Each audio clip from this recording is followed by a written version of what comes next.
Today's art journal technique is shading using 3D objects. Take a look at this page I've created in my art journal. Now when you first start drawing, one of the ways that we can make things look more realistic is with some shading to show which areas are dark on an object versus light. So I like to use foam shapes like these right here. And let's go ahead and grab our sketchbooks, and we're going to turn to a blank page like so.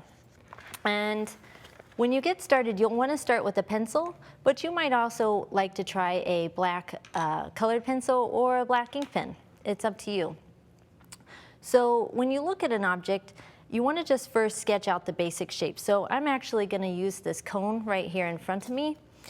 So if this is my cone shape, I'm going to just pretend that the sun is right here. So let's draw a teeny tiny sun, just so we know. That means if the sun is shining down on our cone shape, this side is going to be the lightest. So I'm going to use a darker pencil. That means that this side can be really dark. And then this, where it's sitting on the table, which, speaking of tables, we might want to make this page look, or this cone look like it's not floating in space. So draw a little line back here to make it look like it's sitting on something. So this line will be really dark, and that's where we'll start our shading. With this technique, we're going to learn to crosshatch. And crosshatch is simply, instead of shading like this, we're going to actually use lines, which you remember lines from one of our earlier shows. So we'll start with a bunch of short lines. And then, because it's called crosshatch, we're going to actually make some X shapes. So let's go back through, and this time we're going to draw our lines a little bit further apart, and look, they're a little bit longer.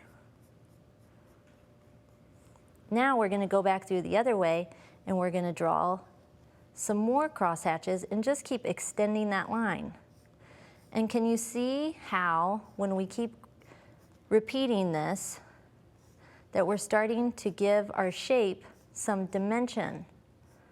And we can tell that it's really light over here and really dark over here. You can also add some more lines at the bottom. And now I'm kind of overlapping my crosshatching. And we need to get the rest of our lines in. So let's draw that kind of lightly up there, and draw this line super duper light. And this line needs to be really light.